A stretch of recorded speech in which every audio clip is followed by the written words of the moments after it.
Hi, this is Peyton with Girls Gone Right. Hi, this is Meghan with Girls Gone Right. And we have a really exciting episode today. Every episode has just been so exciting. This is the second one with me and Meghan. Yay! But Meghan curated this one, and it's a segment that we are hoping to continue to do. So, Meghan, tell us a little bit about what we're doing here. Yes. So each week, we'll get your regular podcasts, and Peyton's going to take the reins on that one. And then this one is something that I kind of introduced, where we will talk about pop culture and not just cultural things. So we'll save that for the other episodes during the week. And then this one we'll talk about movies, TV, music, and maybe some influential things that have happened in the past with those things in pop culture. And today we are going to be talking about Mean Girls, which is why we are wearing pink today. And of course, our little pink light behind us. So we are talking about Mean Girls today. We'll go over how it was reviewed, critiqued, and perceived then when it came out versus how it is received now or how it would be. And would it be canceled? Would it be able to come out today? So we'll walk through things like the pop cultural effect of Mean Girls, first impressions after we first saw it way back in the day versus now, and a few other very interesting and fun, quirky things. You ready? I'm ready. Let's get into it. Okay, so I do want to go over some statistical things about Mean Girls. So Mean Girls came out. Oh gosh, I'm scared. April 30th, 2004. Oh my gosh. That's like almost 20 years ago. 19 years ago. I feel like an old fart. I didn't realize that. That's kind of crazy. I'm an old fart. I am. I'm an old fart. So the Rotten Tomatoes score, the audience score is a 66, which is very surprising to me, to be honest. And the critic score is an 84%. The audience score is surprising to me because of this feminist wave that we've had recently. But the contradictions in the feminism wave right now makes for very confusing opinions. Mm-hmm. So they probably don't know what to say. And honestly, I don't think a lot of women are probably getting on Rotten Tomatoes and writing their... So true. So true. Their critiques. The oldest review from an actual critic was on March 30th, 2004. And it said, Mean Girls is slim pickings compared to Heathers and Donnie Darko, but it makes mincemeat out of 13 going on 30. That is from slantmagazine.com. I have to agree. I do love 13 going on 30. Yeah. But have you ever seen Heathers or Donnie Darko? I honestly have never even heard of that. 13 going on 30. Yes. Love it. Okay. Agree. But I've never heard of that one. I highly recommend watching both of those. But those two movies are very dark. Yeah. They're very, very dark. Way darker than this movie. So I don't really understand the comparison for that. Okay, so the most recent good review was March 4th of this year. This is from streamondemandathome.com. It says the breakout star of the film, however, was Rachel McAdams, who practically steals the film as Regina, the head of the snotty plastics clique of reigning beautiful girls. Yes, I agree. The oldest bad review from an actual critic, April 27, 2004. This is from realviews.net. I don't know why. I just don't trust websites that end in .net. It says, in the end, Mean Girls isn't mean enough. Oh. Yeah. Based take. Yeah. They're like, I liked it, but it could have been meaner. That critique would not pass today. No, they would be like, excuse me. It was too mean. This movie shouldn't have even came out. And you're saying it should be meaner? Yeah. That's apparently based right there. Those are the days. Not that you should be mean to people or bully people, but sometimes. Oh, to speak freely. Yeah. Really. Yeah. And then the most recent or oldest bad review. That's what we just did. Yes. Most recent bad review. When the film is following the twists and turns out of the Mean Girl schemes It has an energy and a life that is fun and entertaining, but it gets soft and sappy with a feel-good finale that is pure grade A BS. That was on August 25th, 2017 from the tie.ca. Honest. I mean, it was honest. It was very honest. I kind of agree. Yeah. It had a built sappy up. ending. That's every movie. That's every rom-com. Rom-com chick flick. It has to have a good sappy ending. Or it's just like I watched something completely horrible and mean and made me feel bad. Well, I think they played it safe. Yeah. They're definitely trying to appeal to the audience of young women and just women in general. Yeah. And women love chick flicks, obviously. Oh, yeah. It's in and the chick name. flicks have to have like a cute, if it ends horribly, I'm like, what? Yeah. Was that the ending? Yeah. I know. IMDb gives it 7.1 stars, which is, I'd say that's a fairly decent score. Yeah, that's pretty good. Yeah, that's good. That's a good score. Because it's not the best movie. No, It's not it's the just worst iconic. movie. It's just iconic. It's an iconic movie. Yeah. It's not like it was the It's best. a cult classic. Yes, cult Yes. classic, quotable. Yes. And we all love that. It created so many trends. Oh, yes, which we are going to dive into. So, what was your first take when the very first time that you watched the movie? So the first time that I watched it, oh gosh, I mean, 20 years ago. Like okay, so obviously I watched it when I was like a little older, probably. I wasn't watching it when I was like 5 years old. But I think like when I was older and like probably watched it when I was like 7, I was like, oh my gosh, I just loved the plastics. I'm like, I want to be Rachel McAdams. Yeah. I thought she was so beautiful. And watching that movie, I didn't really think too much of it, right? You don't think anything negative. I was just like, oh my gosh, it's a rom-com. Yeah. You get the drama out of it. Yeah. And it's about the tea, and I like that part, but I didn't really think anything of it. It was just a good movie that I liked. It was quotable. It was really funny. It had iconic moments in it that you just have inside jokes with. Yes. So that's still quote today. yeah, it's just so quotable. And I mean, shoot, I think I probably watched it more in high school than I did when I was younger. I mean, at that point in my life, I was a child. So rewatching it in high school, that's probably when it was even more popular because it was one of those movies that came out and it got more popular the older it got. Yes. And I think it's because as we get older, the more we start to understand what's really happening. Yeah. And we can look back on our days in high school and realize like so accurate. Yeah. Which that was my first impression watching it. I was like, well, this is extremely accurate and can relate. But it was just a funny movie for young women back in that time period. And I just wish that more women, white liberal women would grow a funny bone and just learn to take a joke. Yeah. Because life would be you would be way more happier if you learned to grow your funny bone. Yeah. I think it just has come off so offensive. So the jokes that are being made, people take it to heart when it's actually I think a joke. I heard Matt Rife, shout out Matt Rife. He said recently, I think he was on Theo Vaughn's podcast. He said, if you get offended by a joke, you clearly were not bullied in high school at all. Yeah. And, you know, I'm just going to come out and say I am pro somewhat bullying. I'm not going to say go out and harass kids at school and beat them up, but bullying builds character. And we grew up on the phrase sticks and stones may break my bones, but words will never hurt me. Mm-hmm. And no one talks about that anymore. You don't hear any kids passing around this phrase. Speech is violence.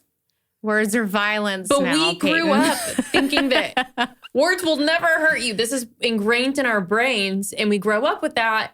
And now kids are not being taught that at all. And I think that's so crazy because we grew up in a totally different world. We did. And, you know, like I said, everyone thinks that, well, not everyone, but the people that think differently from us think that words are violence. Speech is violence. And they want that engraved so Words hard. will break your bones. Stones will everything will break your bones. Yeah. I mean, The phrase "sticks and stones may break my bones, but words will never hurt me" could not be more true, because a word is not going to physically assault you. And I'm not. It can if you misgender them. Well, I mean, we're not putting litter boxes in schools, okay? I'll call the principal. I don't even have kids. I'll let them know. But I mean, I wouldn't say that I was hardcore bullied in school, but I was picked on enough for it to shape my character, which we're actually about to talk about. Which character do you relate to the most? Oh, this is a tough one. So I want to say, who doesn't want to be a Regina, right? Yeah. Leader of the pack, gorgeous, getting the gorgeous men. However, I felt like I was more of a Gretchen Wieners. Yeah? I think that I just related more to her character in the sense that she had a soft spot. She did. Yeah, she did. She saw what Regina was doing and she knew, like, hey, I don't want to be like that. Yeah. She's being really mean. So in some situations, she would back out. She wouldn't always back her. Yeah. And so I related to that because I don't think that I can just be like mean. I want to be the person to empathize with people and not be in the clique. I would much rather have other friends and not be in a clique type situation. I think when you're that age, high school, you have such a fear of not being, not fitting in, and then not being involved in a circle. Mm-hmm. And I think that's where Gretchen was coming from, where she had such a fear of Regina, but she wanted out. She wanted her to do the right thing. Yeah. But she didn't know how to get her there. And she was so sweet. Yeah. She was sweet. And you can tell she had a good heart. Yes. She, like you said, she just wanted to be in the clique, but she wanted out so bad. Yeah. And she wanted to befriend Katie, even though Regina was pushing her out of the plastics. Mm-hmm. And she would, confront her and attempt to be her friend.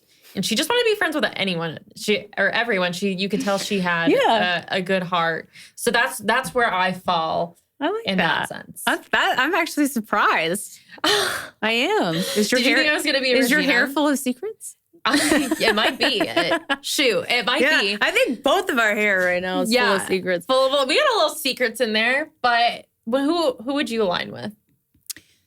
Janice. Okay, I didn't see that one coming either. Really? Okay. Yeah. All right. Janice, because she has this attitude of just, I don't care what anyone thinks of me. Yeah. And when I was in high school, it took me a long time to get to that place where I just didn't care what anyone thought anymore. Yeah. But when I got there, it felt so good. It felt so good. But you can tell in the movie, because they end up, by the way, spoiler alerts. Hopefully everyone has seen it by this point. Hopefully everyone has seen this. And if you have not seen this movie, just turn this off and come back until you've seen it. You find out later that Janice went through something incredibly embarrassing. Mm-hmm. And instead of running away from it, she just totally embraced it and was like, you can think what you think about me, but I know who I am and I'm secure in that. And so you're obviously not secure with yourself. That's a good way to look at things. Yeah. And to see it from that perspective. Yeah. I love her. She's awesome. So you're Janice. I'm Janice. Gretchen and Janice over here. What a pair. All right. So let's go through some of the most iconic lines. But first, what is your favorite quote? Oh my gosh, my favorite quote. So the most iconic scene, only because I'm obsessed, is his name Aaron? Yeah, Aaron Samuels. Aaron Samuels. She turns around and she goes, "What day is it?"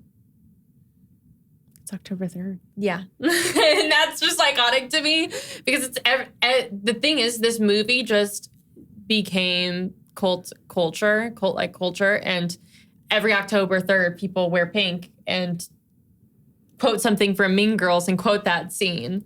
And so every October 3rd, I just think of that. Do you know what else is on October 3rd? What? It's my birthday. Oh, no way! Oh my gosh!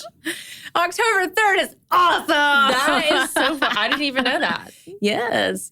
October 3rd is my birthday. Wow. Okay, so that's your favorite scene and line? So my favorite scene is probably when Katie walks into the Halloween party. Oh, yes. And didn't get the memo. Yes. And I just thought that Why are you dressed so scary? Yeah, I thought that was so just like such a moment for her. Oh, it's so good. Yeah. Oh, I love that. I love that moment. What about you? Okay, so my favorite line is tied.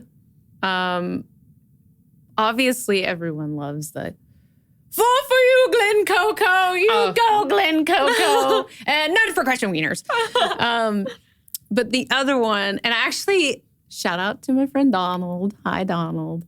Him and I love this movie and have watched it together a million times. Him and I love this line. I don't know why, but it's because of how the girl says it and delivers it in the movie. It's just so funny.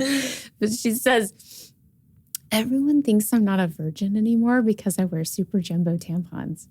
But I can't help it if I have a heavy flow and a wide set vagina." Okay, actually, that was like one of the most iconic scenes. There's so many good moments. I know. There's so many good. That is so funny, though. So that line is great. And then my favorite scene is the Christmas thing. Oh my gosh, the show. That one is actually there's so many good moments, but I love the mom standing there because it's such a meme moment, right? That is memed and it will forever be memed. It's Kris Jenner. It's so good. It's Kris Jenner is that mom. Oh my God, you're so right. Holy crap, I didn't even think about that. That's so good. Okay. So that, and then let's go through some of the most iconic lines. I would say "Too gay to function." Yeah. "Too gay to function's one. Iconic. And the thing is, if you said that now, canceled. Immediately canceled. There's no justification. You need to put out an apology on your Instagram. Although I don't know. Because, you can only say that if you're gay, I feel like. I think that the gay community, and I can't speak for them because I don't know. Yeah, I actually... I think that a lot of them are kind of fed up with what's going on in the alphabet soup. I think, this is just a hypothesis because I am not a part of the gay community. But the gay people, I think, are more okay with our takes. And, some of them do fall conservative and some of them do vote for Trump. But I think where it goes too far and the people that are always offended is the plus alphabet, everything crazy after that, the trans, the queer, like the people that are more non-binaries, the they, thems. Yeah. Those are the people that would be offended by that statement. Yeah. But they're also offended by everything. So I don't know if I would take that necessarily to heart. Yeah. I think it's more of they're not, they're so confused. They don't know who they are. Whereas a gay person, I feel like they know who they are. Yeah. And they're quite content and confident and secure with themselves to say something like that. Yeah. Obviously we said your hair was full of secrets because it's so big. So, one time she punched me in the face and it was awesome. Iconic. Yes. And of course, if you're from Africa, why are you white? That is such a funny moment that also totally cancelable today. 100%. You can't say a lot of things. And if you do step over and say something like that, you immediately canceled. You get dropped from whatever partnerships you have. If you're a celebrity, you have to put out an apology statement. Yes. Immediately. It's not funny anymore. There's no joke behind that. You can't joke about people's race. It's not funny. There's like a whole segment right there in those phrases of lines because she says, "If you're from Africa, why are you white?" And then Katie starts explaining like, well, not from Africa. I was born there. Obviously, I was born there. But when she says, why are you white? Gretchen goes, oh my God, Karen, you can't just ask someone why they're white. And then Regina starts to ask Katie, like, about where she came from, why she's here, what about Africa? And then she says, well, I did homeschooling. She goes, shut up. And she says, well, no, it's where I did school at home. She goes, I know what homeschooling is. I'm not retarded. Yeah. You cannot say that today. And that, too, is cancelable offense right there. Yeah. You can't say that. It's crazy because these phrases, even just like the key words, are never to be used in Hollywood at all. It's not in any movies. No. But if we go back to the race thing, why are you white? Oh my gosh. So the very beginning when she walks into the classroom, she says, we have a new student all the way from Africa. And they look at the black student. Yes. Go, welcome. Yes. And she goes, I'm from Michigan. Oh my gosh. What? That would never happen. They would not write that into a movie today. So something that is so funny, now that we're just like talking about this, you see it back in these films from 2005 and, further back. But these types of scripts, these types of things that they were doing in movies then that were just completely normal, they were putting out in theaters. That's a conservative movie nowadays. That's only in conservative side of the media. Mm-hmm. It's not happening anywhere else. If you say that, you're conservative. But that was just that wasn't a conservative movie. That was just a movie out in theaters to anyone. It was huge. Everyone loved it. It wasn't, certain sides. It wasn't biased. But it's so funny because nowadays, if you say something like that, you're immediately on one side of the aisle because it's so far. It's so far. And what's really interesting to me is how far it has shifted in such a short amount of time. Yeah. Because hopefully this segment you like, and we'll be able to discuss a lot more movies and TV and music that was very influential on pop culture. Mm.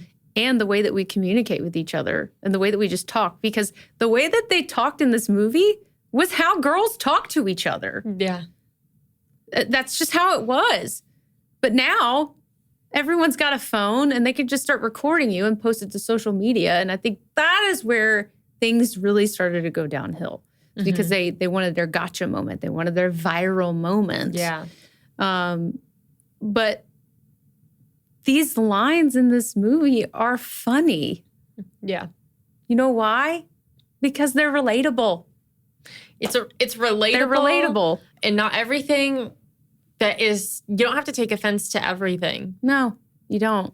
Just because someone says something and, it might not be politically correct or... Screw that. Or using that in a loose term. Yeah. But, what might fall to society as politically incorrect, it doesn't mean you have to take offense to everything. No. And that's the issue is you say one thing and you offend 100 people. And shoot, you offend more than 100. You offend a whole community by saying one thing. And it's something that's not even offensive, but half the time it's not even relative to them. They're just like, I know I'm standing up for that community. I'm not a part of that community, but I'm going to stand up for them because I want to be the big person and I want that moment. I want to protect them because they can't, and I need to stand up for them. Well, it's that victim mentality, and it's the virtue signaling, and it's everyone wanting their moment. Mm-hmm. But honestly, where's that moment going to get you? When everyone that you surround yourself is trying to do... New York Times. it's literally everyone is trying to do the same thing. Yeah. So what difference are you really making if you're all shouting the same thing and it's not? Yeah.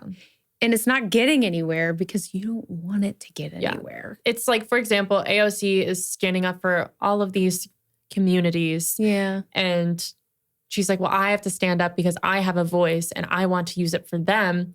But I'm like, you're not even the one affected. And what is, like you said, you're just an echo chamber, but they want to be the ones to stand up.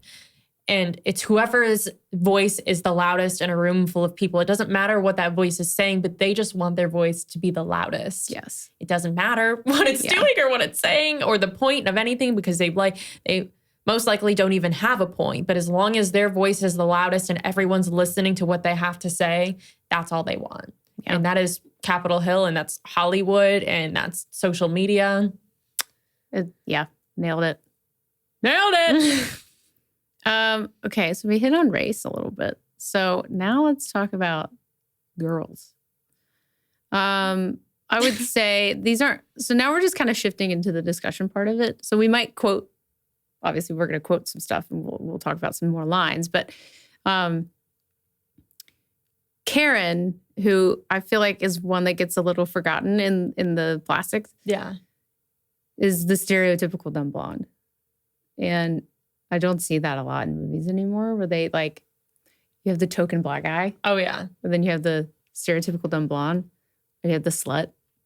Or you have the mean girl. Or you have the jock. Like, you just don't see those stereotypes very much anymore unless it's like a teeny bopper TV show. But there is a point where Janice calls Regina a slut-faced hoe bag. Yeah. There's that one. Slut shaming. Deservingly so. Yep. Let's get into it. We should bring that back. And where did that go? Yeah, where did that go? So what is your take on slut shaming? I think it needs to come back. I don't think there's any shame in telling a woman to close her legs. I don't think that there's any shame in telling a friend, hey, I think you sleep around too much. You should be careful. You could catch an STD. You could get pregnant, which is another thing we can talk about that I think slut shaming is an excuse for girls and women to get abortions. I think that they have decreased the amount of, I wouldn't even call it bullying. It's just awareness to women being sluts, being in slutty behavior. It's okay to acknowledge that sluts exist and that's a thing to be there are slutty. Men can be sluts it's too. It's not liberation. No, it is not. Sluttiness. Like you going liberating. out and sleeping with a bunch of men is not liberating. It's actually degrading. You are degrading your womanhood because that guy's just like, I got in her pants. Woo, let's go.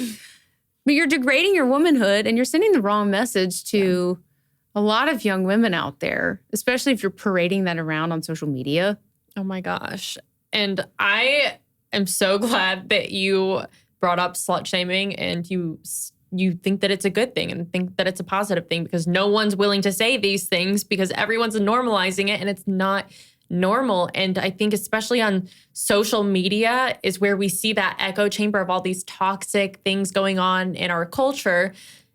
And we see that, for example, the Whatever podcast, they have all these sluts that they just interview and ask them about their body count and their dating situations and all of these terrible things. And it's an echo chamber as well. They're all supporting each other, saying it's liberating and it's fine for a woman to do it because a man's going to do it. And when a man does it, it doesn't make them a slut. So I'm going to do it and then I'm going to make a point out of it. So you're going to get ran through to make a point.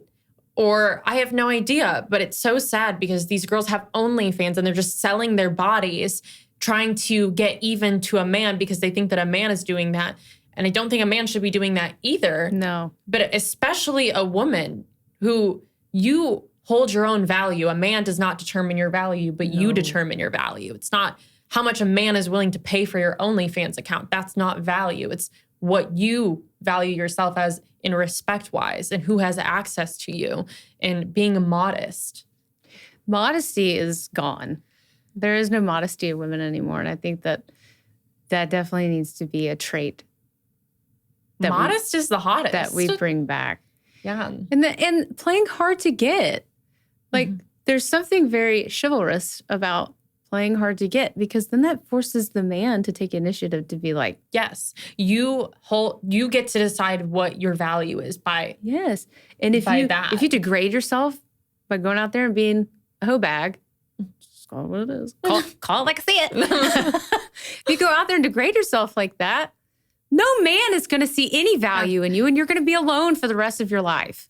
Is that what you want for yourself? When you go to bed at night, do you feel good about yourself? Here's one of my favorite things is that girls say and that I've seen on the Whatever podcast. So they're like, well, I'm liberated and a man's going to do that. And if a man really loves me, he doesn't care how many guys I sleep with. Oh, he does. He does. Yeah. 100% he does. Yeah. And the thing is, a woman, there's something about just being classy. I don't understand what it is with these women thinking that they have to make a point and just sleep with every man to prove that, that I don't know what the point is to that. It's kind of, I don't attention. They want attention. They want the attention and they want to just be like, well, men do it, so I'm going to do it. And they're so tied up on this, on men and women being the same, right? It's like they make it this feminist movement. So men do it, so I'm going to have to do it. And I'm going to do it even more. And if a man doesn't accept that and respect me, then men suck. Yeah. And that is the point to all of this.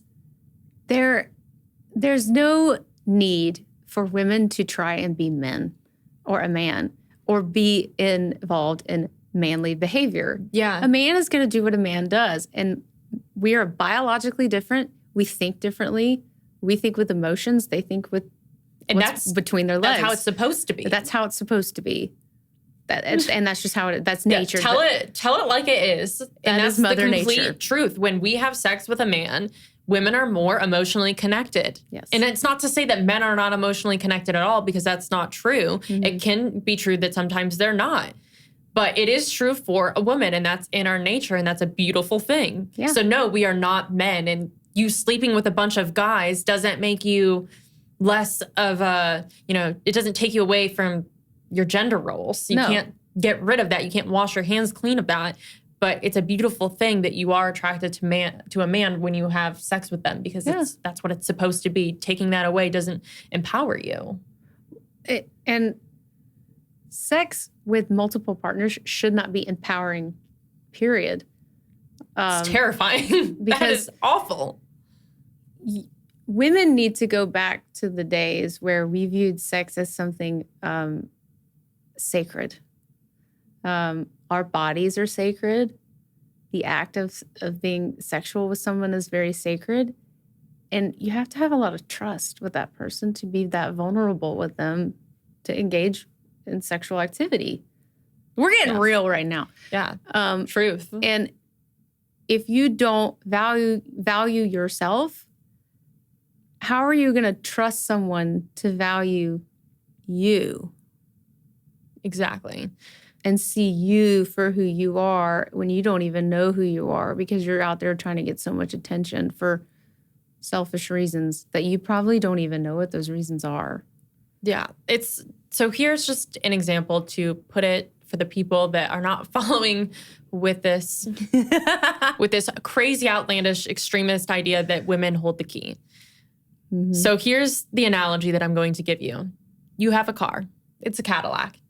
You want to sell it. You take it to the dealership and you're like, I want $60K for this car. It's in prime condition. It's got all the bells and whistles. It's a great car. It runs great. There's nothing wrong with it. Yeah. And a lot of people are going to want this car because it's nice, but not everyone has $60,000 to go spend on this car at the moment. So it's going to sit on the lot for a little bit, right? Yeah. Waiting for someone to come up with the cash that's able to purchase the value of this vehicle. Mm-hmm. It's great value. Well, it's been on the lot for a week and no one's buying it. And you're like, okay, well, let me just slash it down to $30K because I really want to get it off the lot and I want it gone. So you slash that value in half just so you can get it sold, just so you can get it off the lot. Slash it down. You have like 30 people trying to buy this car, but it's not going to be the same kind of person. Of course, they only have $30,000. They weren't able to buy it when it was $60,000. So in that sense, women get to hold the value. Men are going to, they're in a parking lot, they're at a dealership, they're looking for a vehicle of value, but sometimes men don't have enough respect and they are not able to pursue a woman of high value, a high dollar lady, a high value lady right there. And when people do that, you like disqualify yourself. Like if you just waited a little longer, you would have found someone that respected you. Well, and to play off of what your analogy, no one goes to a new car lot or goes to buy a used car when the mileage is exponential.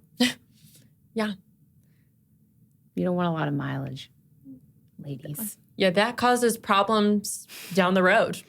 You don't want a lot of, you don't want a mileage. You don't want a lot of mileage. Yeah, it causes engine problems. You do not want that mileage. Okay, that was a good discussion. All right. But back to like the women and the girls involved in this movie in high school. Regina sits there at the lunch table trying to figure out the percentage of fat and the calories that she's eating. And there's a lot of moments throughout the movie where it does promote eating disorders. It's funny because she goes, whatever, I'm getting cheese fries, which is the mentality a high school kid should have. Like, don't worry about that crap right now. And then they get in front of the mirror at Regina's house and they're like, oh my God, my hips are huge. Whatever. And that's look at my calves. That's every woman. I have man shoulders. Look at my pores. Like, it is every woman. Yeah. And it starts younger and younger and younger, and it is a learned behavior. I wish that women would be more mindful of what they share on social media because it has such an impact on young women in such a negative way, especially when you're contorting your body with all these apps and filters. And like we touched on the last podcast, it's just not realistic. And I hate for these young girls to grow up and start getting lip filler when they're 17 and cheek filler when they're 21, when they still have baby faces and they don't need those things. Those are temporary things that are going to go away. Your baby face is something that you only get once. So don't touch it just because Kim Kardashian is filling her face with a bunch of crap. You're beautiful the way you are. Yeah, I agree. I think social media gets out of hand and it does start younger and younger because when I was in high school, we had like CamWow and we had the wildest effects. It was no like Photoshop. There was nothing extreme to it. I don't even know what that is. Oh my gosh, it was something that like put some, y'all know what I'm talking about. It put crazy filters and like you got like one, it was like rainbow, black and white, sepia, things like that. That was like our filter, right? It wasn't anything distorting. It was just a color change. It wasn't anything crazy. Yeah. But nowadays, you go on social media and people are contouring their bodies. They're putting on fake makeup. They're using a face filter on their story. They're going on Instagram Live with a filter, so it's distorting their whole cheekbones and everything. It distorts everything. And kids are seeing this at a younger and younger age because kids are going on social media at a very young age. So seeing this at that young of an age is so scary because you do grow up and you have that ingrained in your head of this idea of what perfect looks like. And you compare yourself to that image or that filter. Well, I don't look as good with that filter on. Of course, because that's what it's designed to do. It's designed to make you want to do that and make you look unrealistic. You touched on the word plastic. Yeah, plastic. Yes. That the visualization of being perfect is something that no young girl should strive for. The only thing that you can do is try to be the best version of yourself because God gave us one version of you and you one version of you. You are an embodiment of Christ and you need to live in his word and in his sacrifice for your sins and learn to love yourself. And that's it. Hallelujah. You should not care what anybody else thinks. And it's going to take a while to get there, especially in today's age with all the social media and technology and apps and filters and things. But at the end of the day, go home before you lay your head down on the pillow and just ask yourself, what do I like about myself? That's a good question. If you can't answer it, that's okay. Ask yourself again the next day.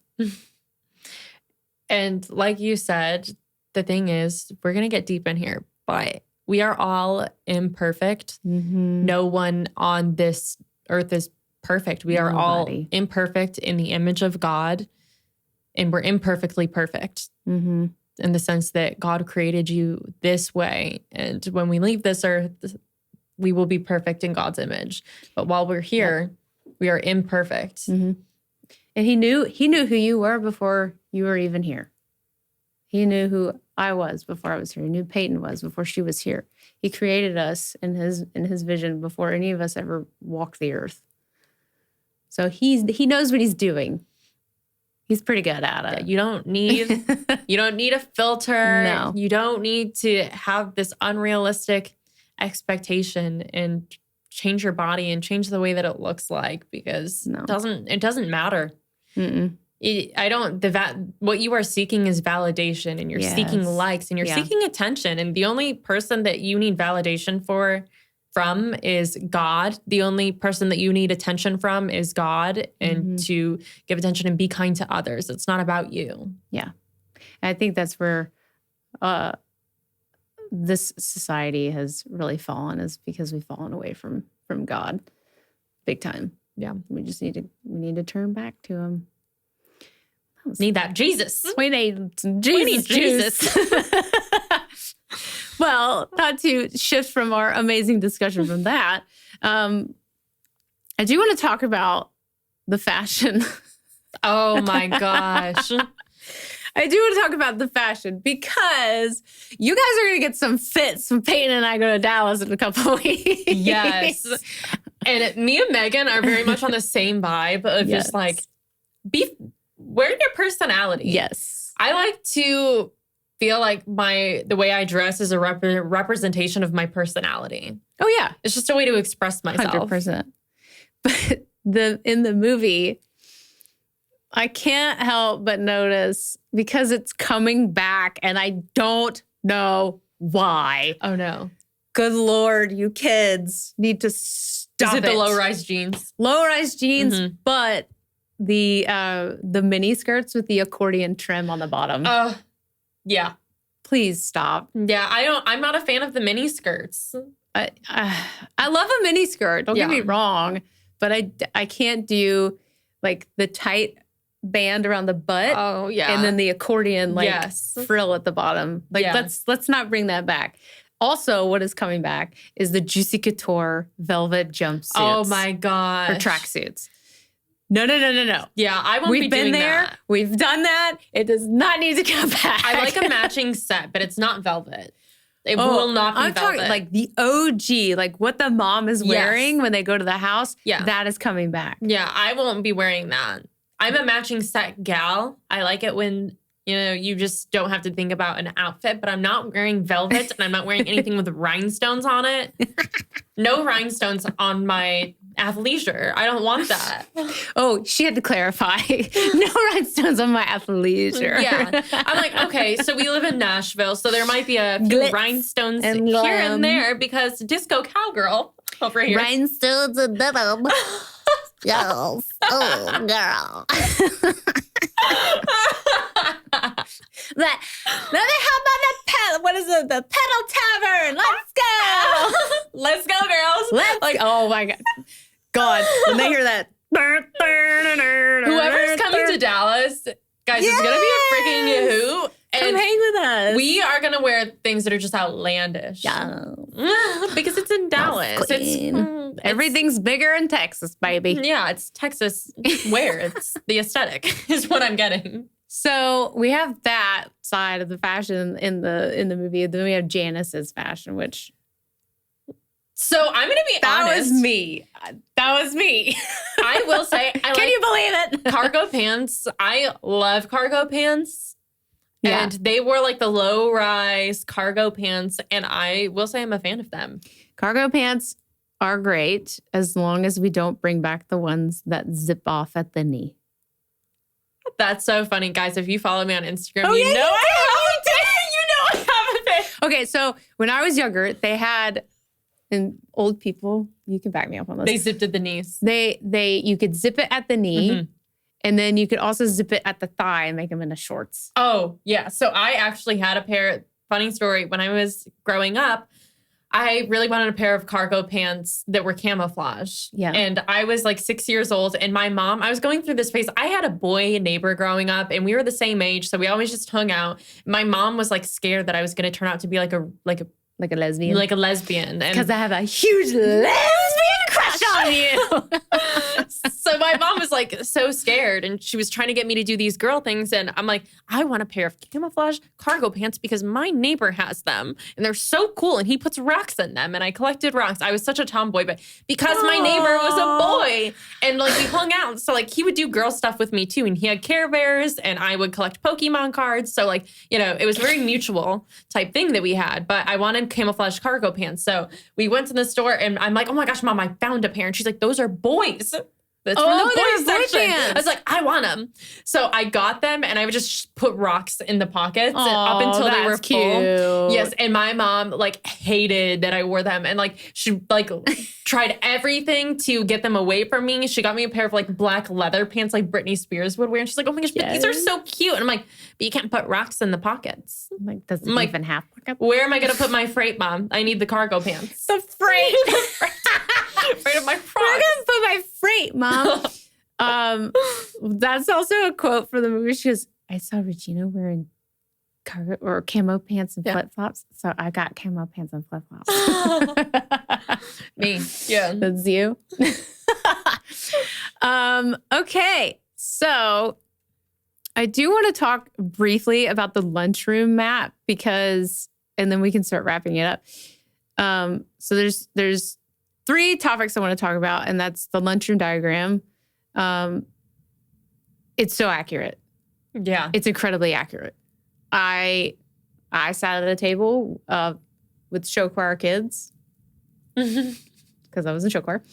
And the football players all sat together. The cheerleaders all sat together. The baseball team sat together. Like everyone sat with their group. It was just the thing. It's incredibly accurate. I think that is one of the most genius things ever to put in a film like this. It was so spot on. It was so spot on. The Planned Parenthood prank call. Oh my gosh. That is like something that also totally cancelable. Totally cancelable. 100%. But like, so this is when we talk about the bullying, like bringing bullying back. That's taking it too far. Yeah. That is mean. That is so mean. Like there's a difference between bullying and truly just being evil. And to me, that falls in the evil category. That was evil. That's an evil thing to do. That was so evil. So evil. So don't do that. Don't do that.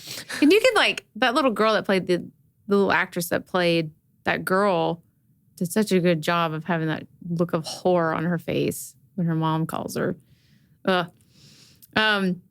Before I get to the last part, I do want to mention the little kid's sister in the living room dancing to the milkshake video. Oh my gosh. And then flashing the TV during the Girls Gone Wild commercial. Yes. Like, that's Girls Gone... Right. That's not okay. That was learned behavior somewhere. But anyway, the mom is the last part I want to talk about. The mom. So like you said, all of this is learned behavior, right? And yes. Regina is like her mom. Her mom is fake plastic, fake boobs, probably very insecure about herself. Yeah. So that's why she felt the need to get all these surgeries and change herself and look a certain way and dress hot and sexy and dress like her daughter.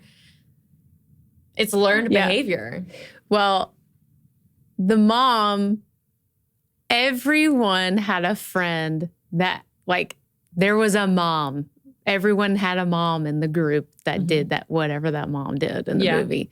Like, offering the kids alcohol as long as you stayed in the house.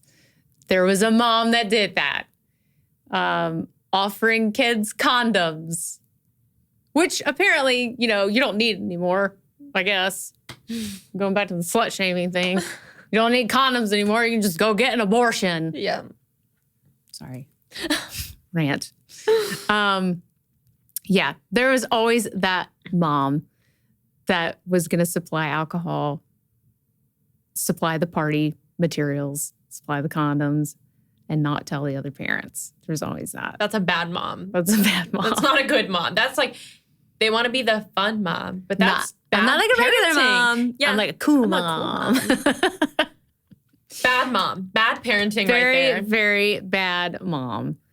So those were kind of the interesting takes. I think the most important part of the whole movie was the intervention in the gym. When the teachers finally take authority back and sit the students down. And the girl students, it's just the girls. And have them evaluate their behavior, which is something that we don't see anymore. I think that teachers have confused their roles with their students nowadays, and offering unsolicited advice as far as sexuality and this whole gender ideology movement. They could really take a note from this scene and pass it along to their students by just letting them figure it out on their own, just by asking simple questions, not, are you gay? Yeah. Or do you feel a certain way about your sexual identity? More like, why did you say that to her? Why do you think that about her? Did you think that that was okay to do to that person? These are things that kids need to hear. They don't need you coming up to them and asking them about their sexual preferences, or you telling them about your date that you had over the weekend. That's none of their business. That's none of your business. Yeah, boundaries. I think another important thing to take away from that scene was just the personal responsibility. Yes. The students taking ownership of things that they've done, apologizing. I'm sorry for doing that. Mm-hmm. We don't have that in today's culture. There's no personal responsibility. We do bad things. We are humans. We are bound to make mistakes and hurt people's feelings because we're human. Yeah.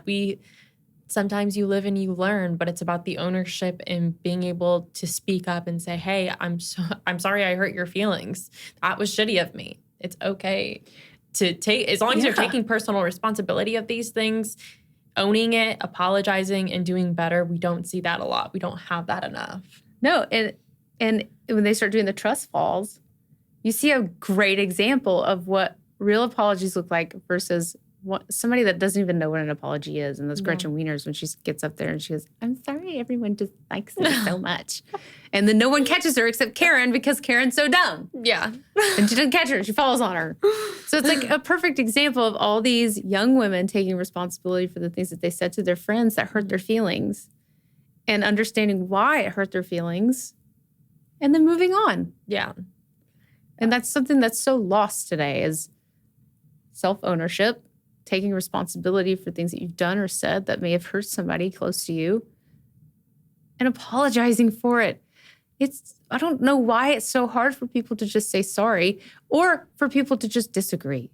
Yeah, we can disagree. I'm sorry that hurt your feelings, but if it's not something extremely offensive and that I know is really hurting your feelings, we can agree to disagree and have different perspectives. But I think if you know something's really deeply hurting someone, and we know when we're at fault, if we say the wrong thing or do something, you have that feeling in the pit of your stomach, like, oh my gosh, I did something wrong. Yes. I made someone feel a way that I shouldn't have. You know that. Yeah. It's human nature. You have that instinct. You know when you hurt someone that you care about. Yeah. And you have to act on that. You can't just push it down and not apologize. We don't live in that's what's wrong with culture is we have cancel culture, and that's a bad thing.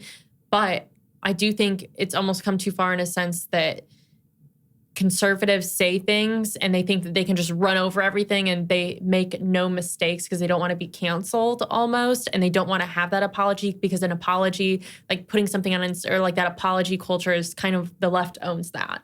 But actually there's like a middle ground and you can apologize. And sometimes we do say the wrong things. It's not just that you're getting canceled. It's just maybe you said something that wasn't right and maybe you should apologize. There's also something very interesting within our generation where apologies are seen as a weakness. Mm-hmm. Taking ownership for and responsibility for something is weakness. So instead of dealing with it, you're just going to avoid it and possibly even cut that person out of your life and not tell them why. I don't It's understand like that. the ghosting. I did something bad. Yeah, I don't want to face it, so I'm just going to plow right over that. Yeah, it's like, or there's something in this women and self-empowerment movement that makes a woman feel the need to just drop people because they think that those people are negative, having a negative influence in their life, when that person quite possibly has done nothing wrong. And you just drop them like that. You ghosted them. And now you've left that person thinking, what the hell did I do? Yeah. And now they've built up all these insecurities, and it just becomes a snowball effect.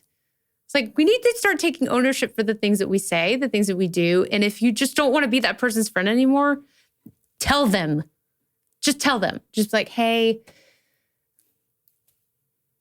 I've met a new group of friends. I really want to spend time with them. I think I'm just gonna move Honesty on. is the best policy. Honesty is the best Where's policy. that? We never Sticks hear and that. stones, honesty is the best policy. I ride or die by the things that I was like, these little quick-witted one-liners that they gave me in kindergarten. I ride or die by those. Well, they're instilled in you at a young age. It's a good value that I would like to keep. Absolutely.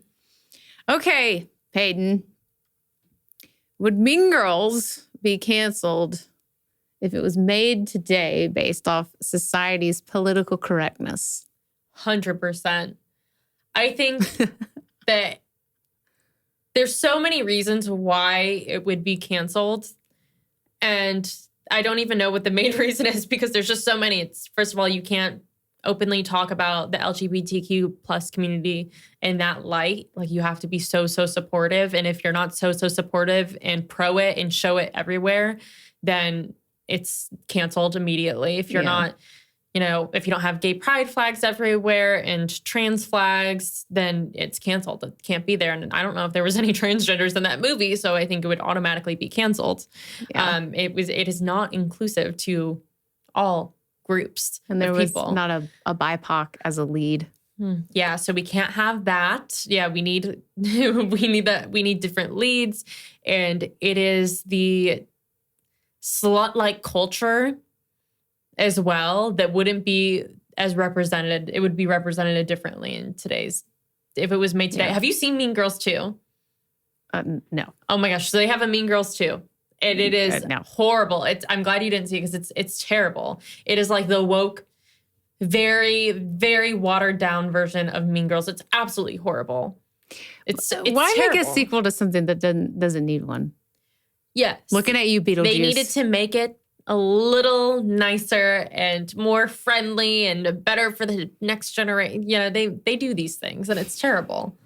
But no, it would for sure not fly in today's day and age. And I think that's on so many reasons. And a lot of the reasons that we discussed. Yeah, all of those reasons, basically. I think that if they were to make it today, they would have to water it down to be nicer. And if we referenced that critic that we read earlier, it just wasn't mean enough. They would make it nicer, and it would be just a cringy, fluffy high school girl chick flick. Mm-hmm. It wouldn't be anything. It would just be a waste of a film. Yeah. So I wouldn't even bother making it if they were going to try and do that. I think actually if it came out in 2023, at where we are in society, I think it would do even better than it did back then, only because people desire something like that so badly because of the entertainment industry and how woke it's gone. When a non-woke movie comes out, like Nefarious or the Mario Kart that's not woke, like culture's just dying for something that's not woke. And those things do so well in theaters because we don't have any other options and we're running slim on what to watch. So I think if it came out in today's day and age, it would probably just kill because people want it so badly. It could kill because people want it so badly, or it could kill and it would kill. Yes. Because people would want to go watch it so that they could go home and complain about it. Yes. I think that Hollywood would cancel it. Yeah. But the people that would actually go watch the movies would love it. Yeah. I think there would be more people that would love it and today. Appreciate it because they just want it. And Yeah. they're so desperate for something that's not woke. But based off of Hollywood's elite wokeness, this movie would be canceled. Canceled. Stamped. Veto. Don't put it out. It would be canceled. Yeah.